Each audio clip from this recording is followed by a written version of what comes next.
Live from our Lakeview studio in the Windy City. Welcome to the Chicago Python lunch break. My name is Ali Sibji. I'm one of the organizers of Chicago Python. I'm going to be your host for this afternoon's event. Let me share my screen and we can get started. Just give me 1 second.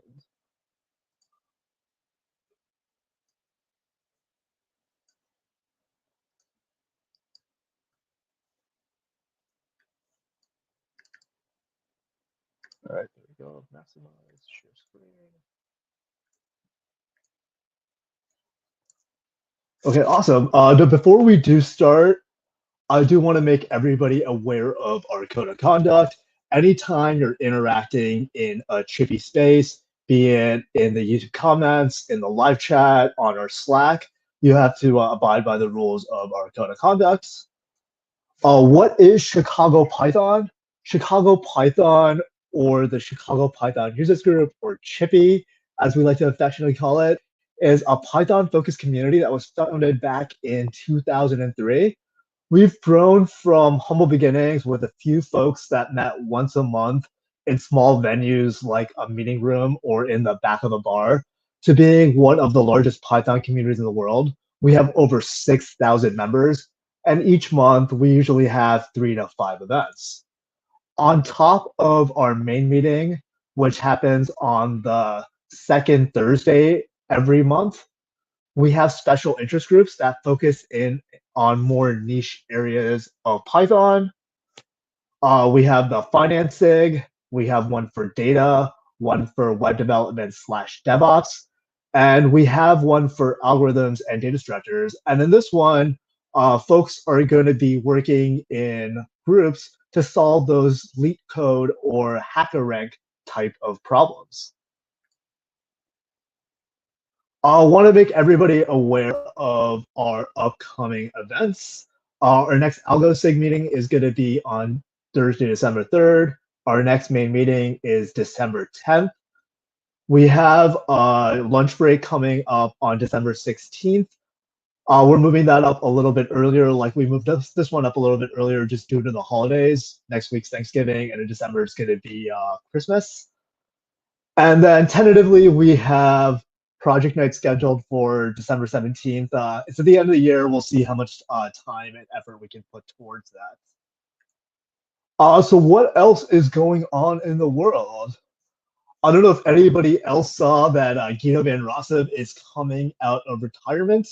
The good folks at Microsoft were able to persuade him to leave his fantastic, cushy retirement gig to come on, work for them, and do things in the open source space. So interested to see exactly what he gets up to and how Python's going to improve going forward.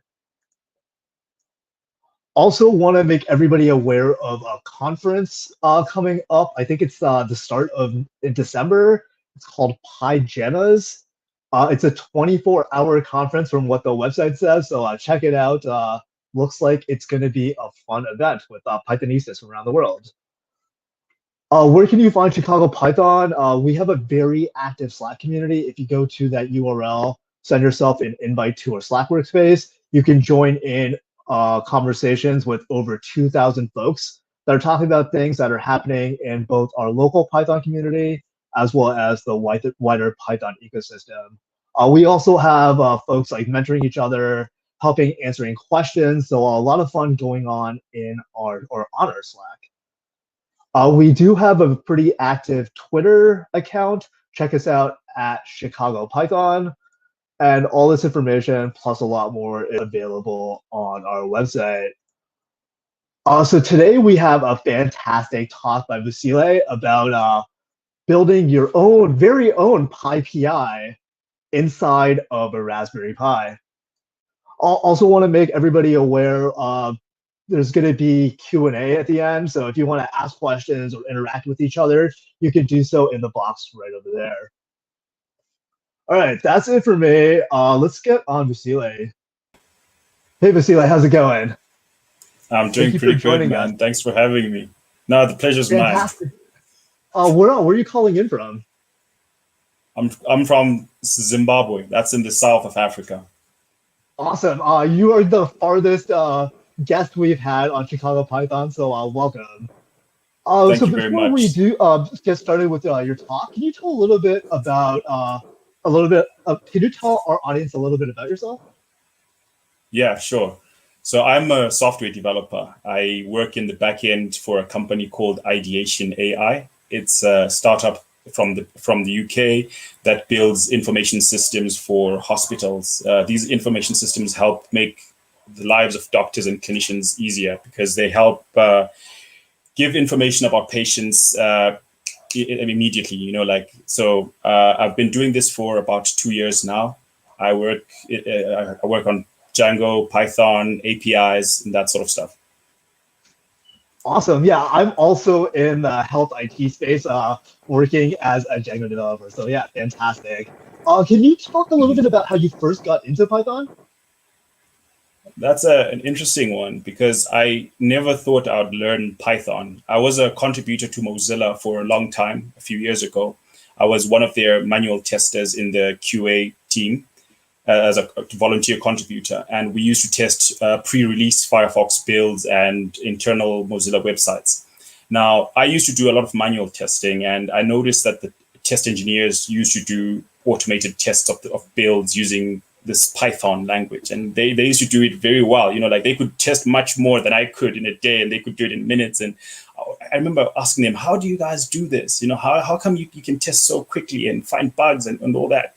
And they showed me how they used Python and Selenium and other tools to test these builds, and I liked that. So that piqued my interest in wanting to learn Python, and eventually I did learn Python. So I originally learned Python to be a tester, but I never did do a lot of testing. I'm a developer now, but testing has a first place in my heart. Awesome. Yeah, and I mean, as developers, it's always good to know how to do those type of automated testings. And I mean, Yeah. if something's hard to test, I'm sure you've learned that it's going to be if something's hard to test, it's probably not written in the best way. So obviously, like it's a really good way to get into it. But like Yeah. in Chicago, we were talking a little bit earlier. Like we're still dealing with the effects of sheltering in place. We actually just went into another 30-day lockdown starting on Monday. And with like Mhm. holidays like Thanksgiving and Christmas coming up, it's a little hard. People aren't able to see their families. Can you talk a little bit about what's going on in your part of the world and how you sort of dealt with the pandemic? Well, I'd love to say I dealt with it very well and that it wasn't stressful at all, but I'd be lying if I said that. It was 2020 has been a bad year.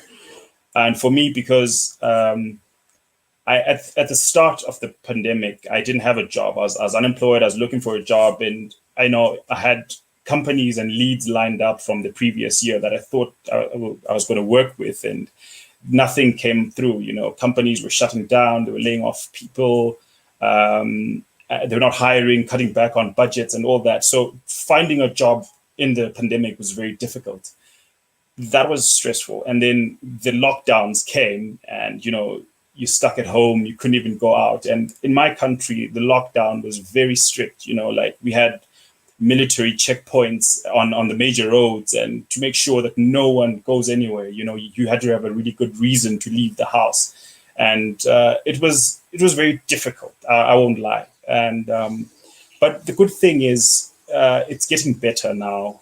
The lockdown restrictions are starting to get lifted. The borders are opening up, and we haven't had a lot of cases of COVID, and we think we're getting better. So that's why I think the businesses and everything else is opening up. But it was very, very difficult. I won't lie. I felt isolated and lonely. And I remember thinking one time, my Yeah. girlfriend lives about 10 minutes away from me, and I couldn't even go see her because lockdown. So it's been terrible. I hate it. Absolutely. Yeah, I will say the one silver lining is we have virtual events and we're able to do these types of like events where we can connect with the community around the world. So if there is a silver lining, it is that, and it's like making the Python community a little bit more stronger in the virtual space. Definitely. Yeah. Um, but yeah, we ended with something serious. But are you ready to get started with your talk? Yeah. Sure. Awesome. Let me share my screen. Vasily, please take it away. Okay. So firstly, again, I'd like to thank the organizers of this conference for inviting me. It's a pleasure to be speaking at one of the biggest Python communities. I really appreciate this time. Now, what am I going to be talking about? As a Python developer, you probably know what PyPI is, right? So I'll just go over what PyPI is, why it's important to know about it, and then I'll talk about why you want to build your own PyPI, right? I'll show you how to clone the PyPI, how to set up a Raspberry Pi as a PyPI server. Now, the PyPI stands for the Python Package Index, right? And this shouldn't be confused with PyPI, which is a Python virtual machine. It's a collection of third-party Python packages that are built to help developers extend their programs. Python is as a language has got batteries built in. Like it's got an extensive set of built-in packages and modules, but it also has an active community that contributes an even bigger set of packages, and these are hosted on the Python Package Index, or PyPI.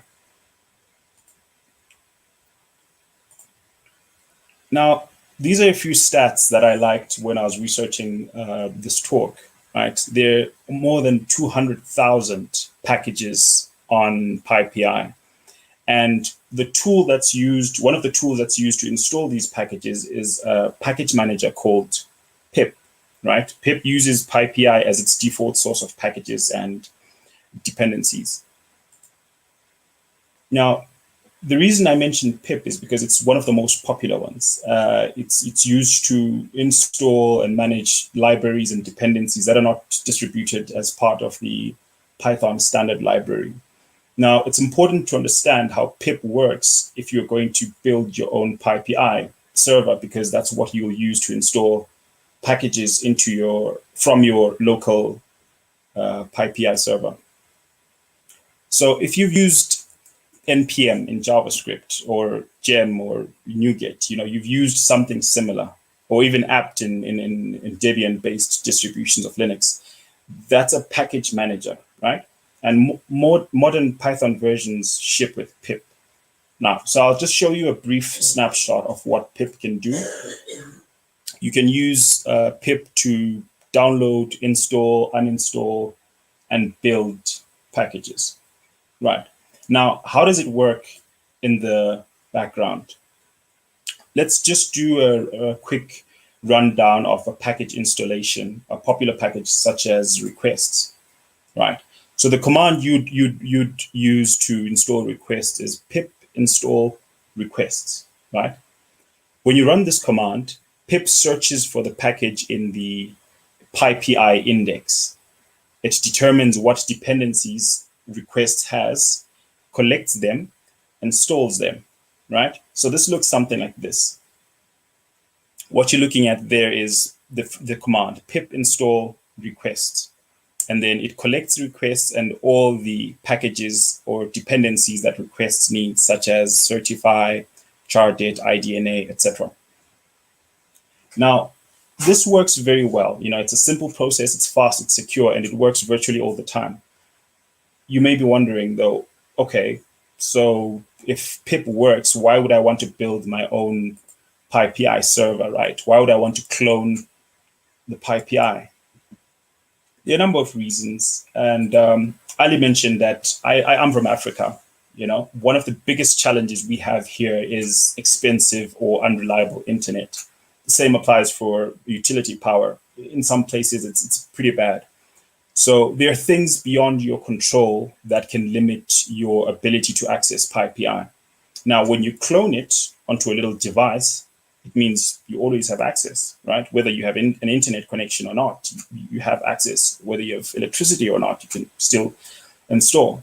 And a third reason to create your own clone of PyPI could be for security reasons. Suppose you work in an environment that has a strict corporate firewall or school firewall that doesn't allow you to install third-party packages. If you had your own little PyPI server, you could install packages easily.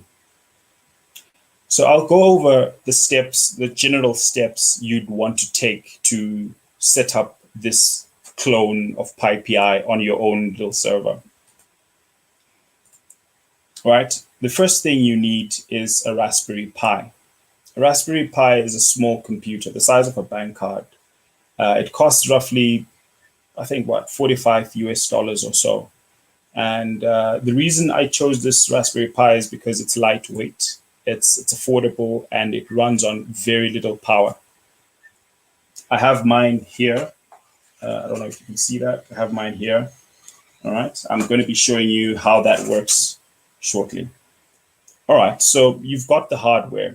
Now, there are different versions of Raspberry Pi. Now, I'd recommend a Model 3 for this type of project because it has a built-in Wi-Fi adapter. Now, you can use earlier models, but that means you have to get an external Wi-Fi adapter. But Model 3, Model 4, and later versions have a built-in Wi-Fi adapter, which is what you need to create the server we'll be building here. All right, so once you have the hardware, the first step is to get the content, right? To get the content from PyPI, all the PyPI packages. There are 3 pieces of software you need for this. The first one is a package called minirepo, right? Minirepo allows you to download a selective clone from PyPI and keep it up to date. Now, the reason I say a selective clone is because I think the last time I checked, PyPI had about a terabyte of data. So it's very difficult to fit a terabyte of data onto a Raspberry Pi. But with a package like minirepo, you can specify what type of packages you want to download. Say, for instance, you want to download Python 3 packages only, or Python packages for a certain platform only. You can do that. And then the second piece of software you'll need is a package called PyPI server. PyPI server creates an index of all the packages your minirepo will download. This is a bit slow because it scans the directory every time. It doesn't handle caching very well. And to solve that, you install a third piece of software, which is Nginx. Nginx is a production-grade web server that you can then use as a reverse proxy to PyPI server. That then serves up the files to the user. It has caching, and it's pretty fast. Okay, so step 1, install minirepo. Minirepo is what you use to clone PyPI or get as many packages from PyPI as you can. Once you've done that, you configure it, right? You give it a configuration like what sort of packages you want to download. Do you want to download eggs, wheels, zip files? What Python versions do you want to target, and all that? Once you've done that, you run the command, it will clone. And depending on your internet connection, it will take a few hours or a few days. All right. And then next, you install PyPI server. Now, once you've cloned the repo, install PyPI server to create a package index. An index speeds up the time it takes to find a package because remember, there are more than 200,000 packages in PyPI. And finally, you install Nginx, right? Nginx is a production-grade web server that will speed up serving up the files on your Raspberry Pi. And then the configuration for Nginx looks something like this. You have a cache here. You can set it up to whatever you need.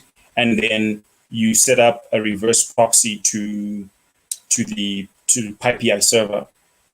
Now, in this case, I named my server cheeseshop.com. Because I'm going to be creating a local network, it doesn't really matter what name you give to this, but I named it cheeseshop.com because cheese shop is a secret code name for PyPI.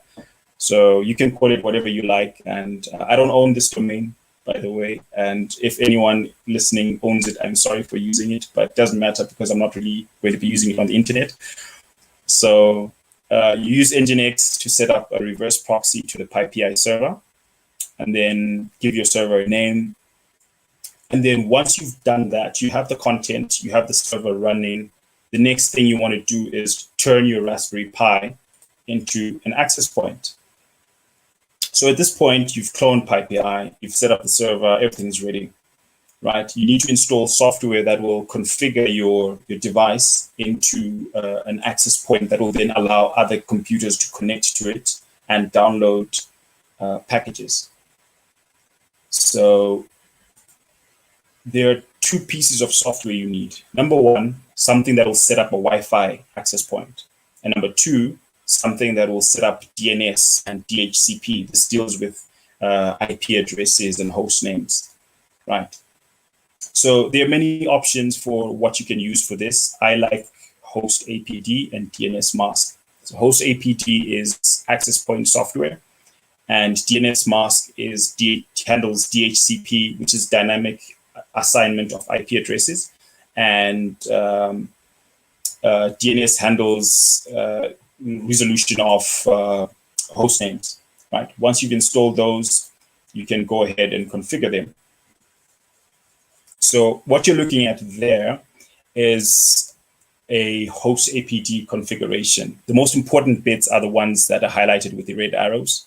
You specify an interface that will be used to create the network. In this case, since we're creating a wireless network, I used the wireless LAN 0 interface. And then you give your network a name, and then give it a password.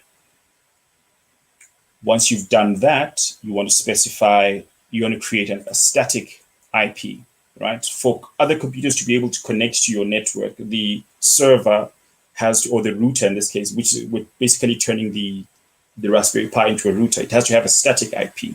And this is how you do it. So for static IP, you can use any sort of local IP address. In this case, I used 192.168.4.1. Right. After doing this, you set up DHCP, which means you allow the server to assign IP addresses to any computer that connects to it. Right. And to do this, you do it in the dnsmask.conf file. So you give the server a range of IP addresses that it can handle. Say you want 28 devices to connect, you give it 28 devices as a range. And you can go up to as many as your device or your hardware can support. So I'd like to remind the audience that if you have any questions, please feel free to throw them in the chat, and then I'll ask Ali to let me know when the questions come in. Now, if this was an in-person meetup, this is the stage where I'd be demoing my setup, having everyone in the audience connect to the PyPI server that I have here and installing their favorite packages. But since we are doing this online, I'll just show you my device here. I have it running here. It's broadcasting a Wi-Fi network.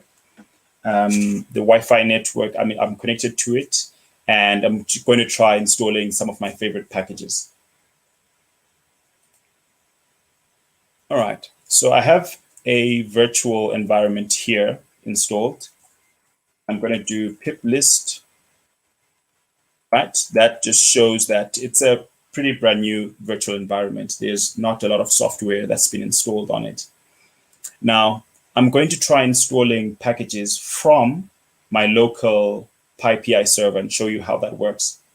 Now, you remember, normally when you're installing packages, you do pip install requests, right?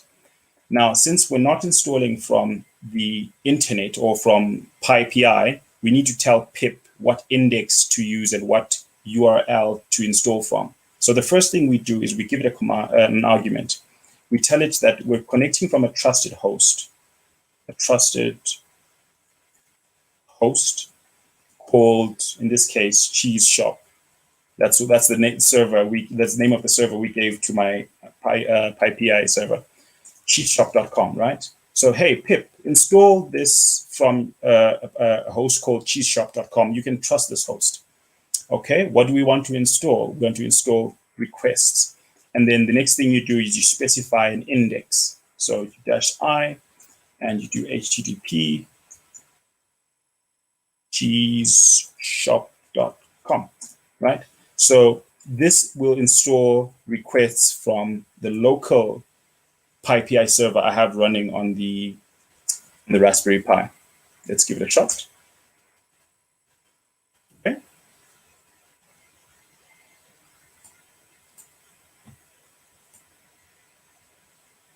There you go. That installed requests. Let's try another package. Say something like let's do, I don't know, Flake 8. So we're telling pip that it can trust this host that we're using, and we're installing from an index that's at this location, and this is the name of the package we're installing. So everything is installing from my local PyPI server. So let's install Flake 8. Right, there it goes. And as you can see, this is almost as fast, if not just as fast as installing from the normal PyPI. Okay, let's try something bigger this time. Maybe a framework like Django. Right. Okay, there it goes.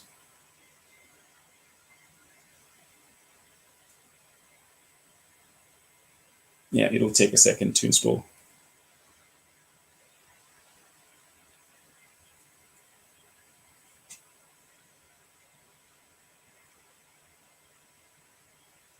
All right, there we go. Django is installed. Let's try one more. Maybe let's do, I don't know, let's do something like Flask. This should be quicker than Django. Right. So as you can see, it's definitely possible to download almost all the packages from PyPI onto a small device that you can then use to install packages whenever you don't have access to power or a good internet connection. Now, I have a blog post, like I glossed over a lot of details when I just gave an overview of how to do this. But I have a blog post on my website.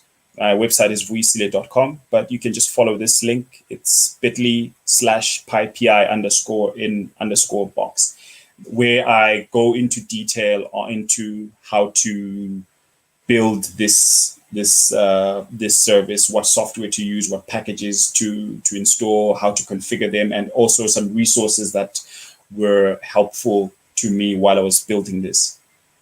And that'll be all. So if you have any questions, please shoot.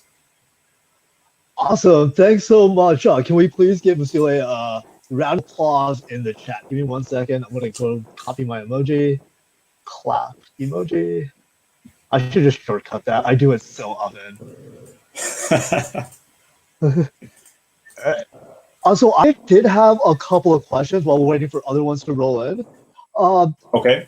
Like, is there a way to set up your pip to maybe check your Raspberry Pi, and if the package is not there, go out to like the real PyPI? That's interesting.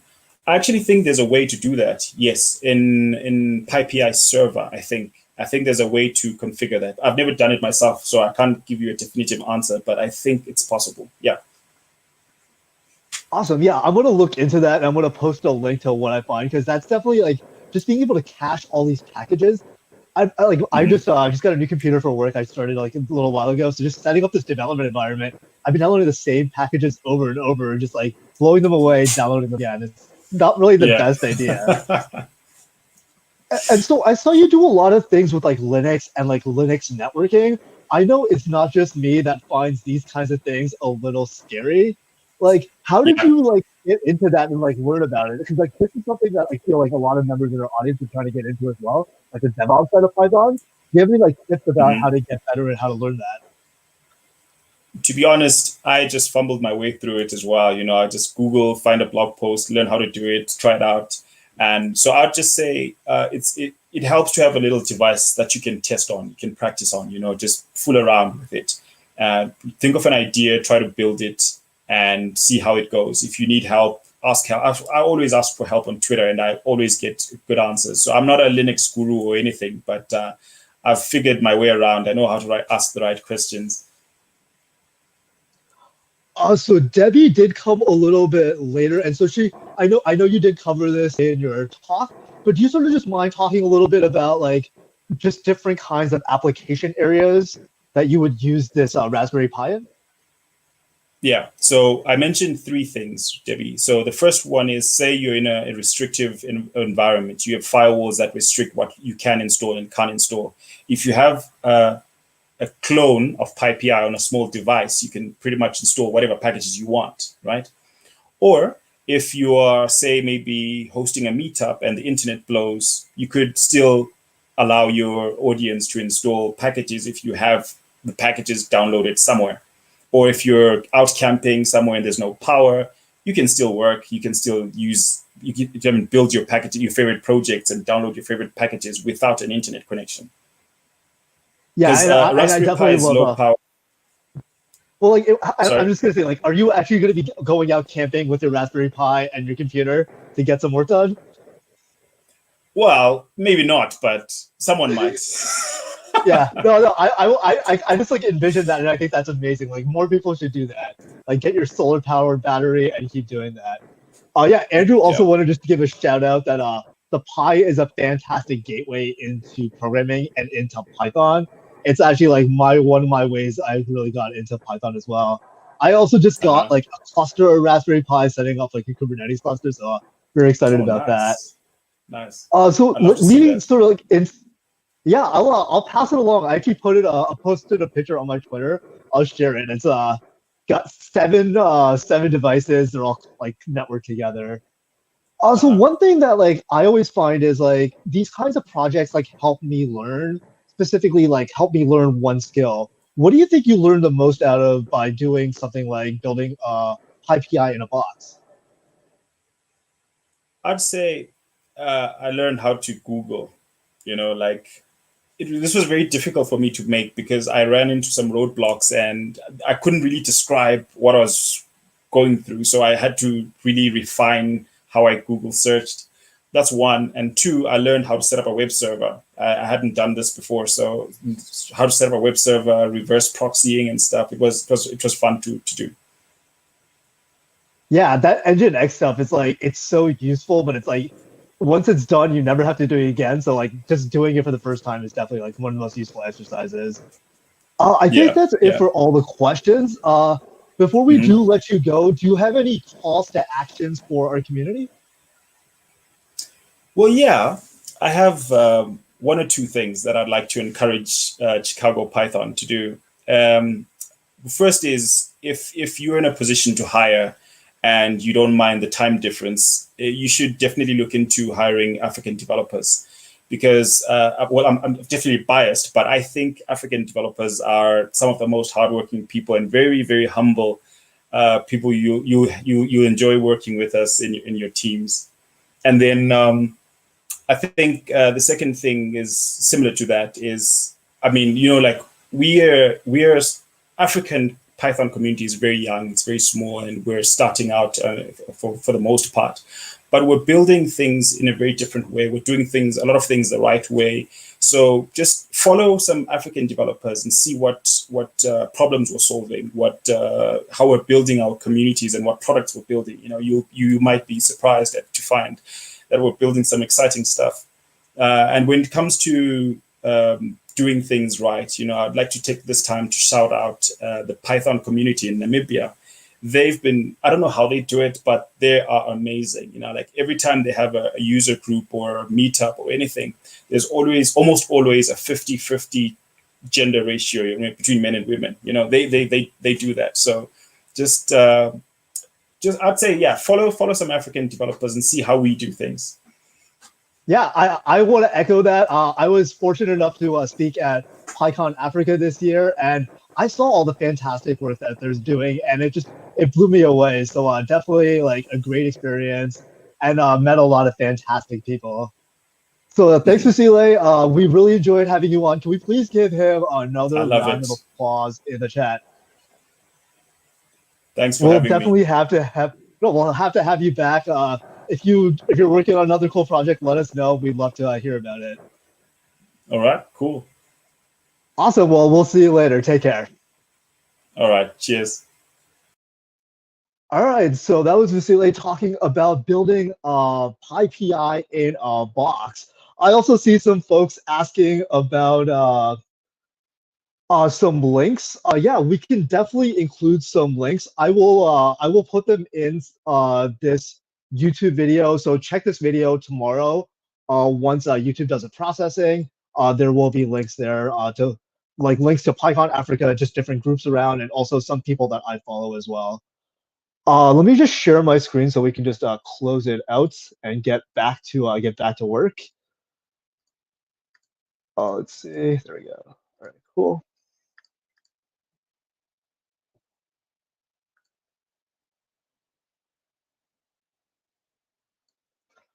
All right, so we have December 3rd, we have an algorithm sig event upcoming. There's going to be more information about this on our meetup page.